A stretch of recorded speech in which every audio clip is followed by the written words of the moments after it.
journalism or the parliamentary system of government. Do you understand? Now, this confab was concluded. We are talking about governance. It was supposed to use this report without wasting time so that Nigerians can do what? Build hope for a better future for all of us. But the confab was politicized.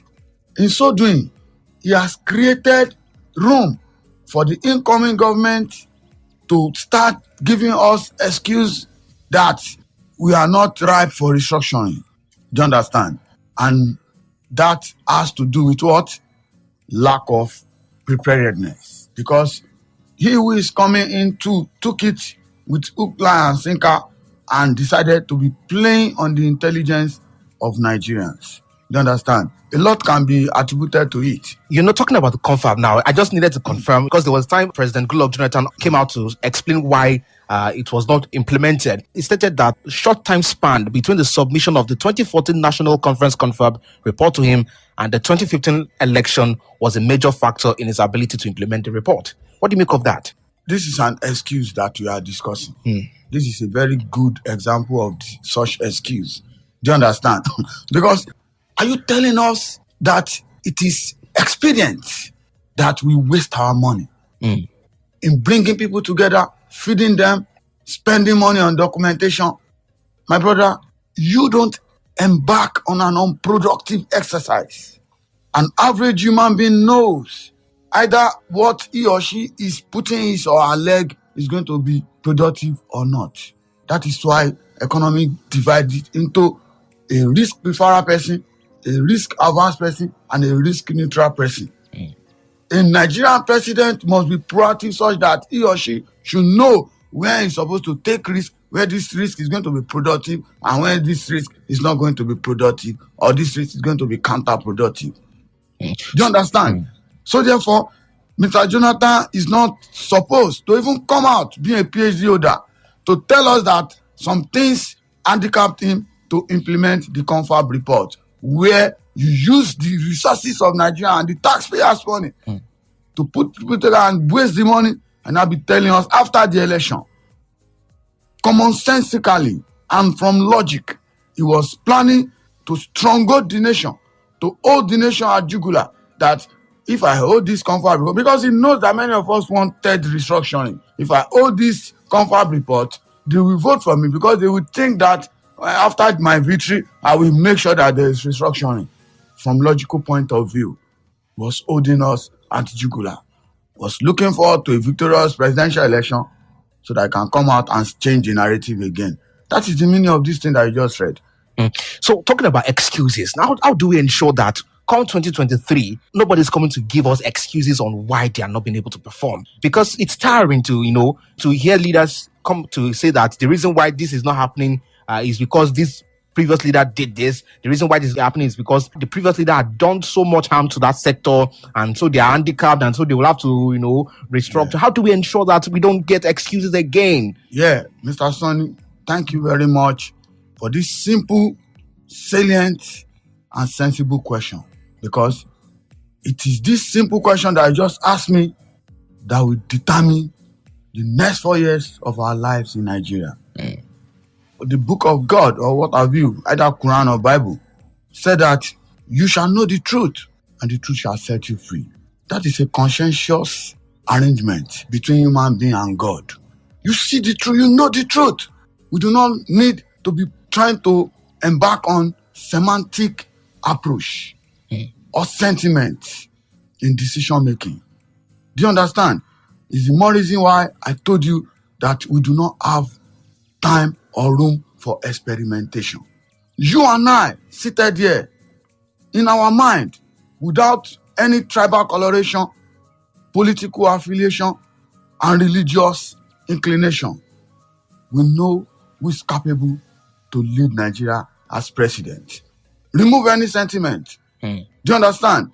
We need one who is strong, who is able-bodied, who can move swiftly with precision and ensure that if I say that so ministry should do something, I put them down in a communique, do you understand, or in a memo. Within the next 24 hours, I should have the strength and ability to catapult myself down to that place as a president and investigate. But people If have, such memo but people or have also communique has argued that been it's embraced. not necessarily about physical strength and all that. That it's more about mental capacity and to delegate authority. My What do you make of that? As an agricultural economist, a trained agriculturist, without monitoring and evaluation, your mental capacity is zero. Do you understand what I'm telling you? Without strength and agility to go and evaluate and monitor where you put your resources, where you put your sweat, you are expecting zero return. I am telling you now, stop believing people who say, do you think democracy is all about autocratism?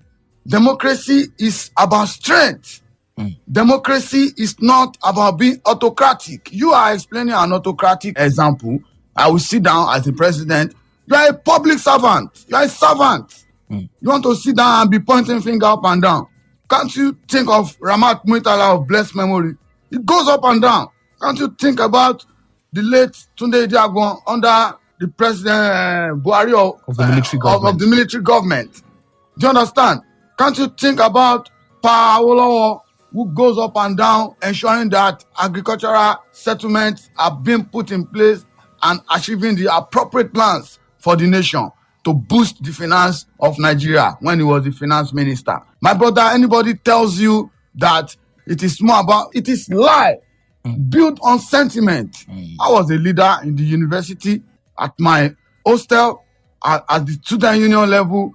I know what it means to have physical ability as against the mental ability. The mental ability is important because you have to ensure that whoever is coming to control the mantle of leadership must be mentally stable. That is all. Do you understand? Mental stability has to do with, is he sound, not intelligent or brilliant, because he is going to be coordinating ministers, SAs, PAs, chairman, directors of agencies.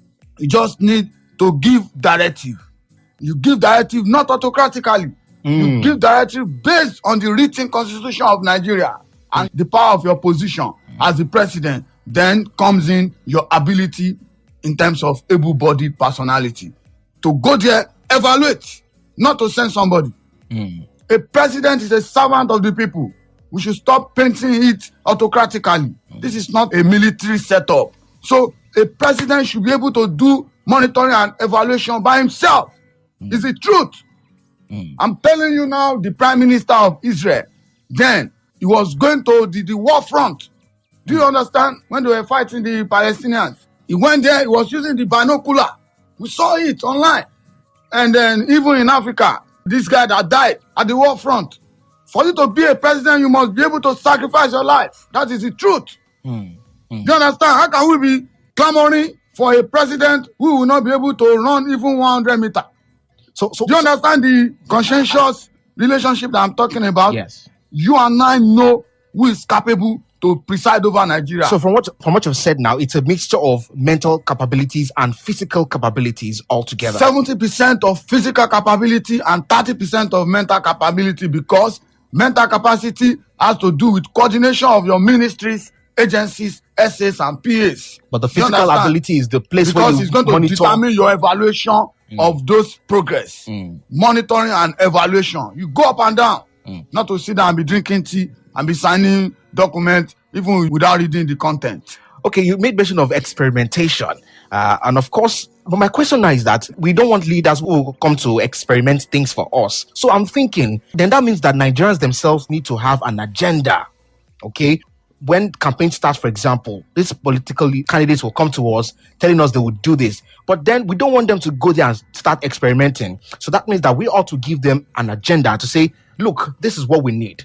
This is what we're clamoring for. This is what we want you to do. And this is what you must do. So what agenda should the Nigerians set for these leaders?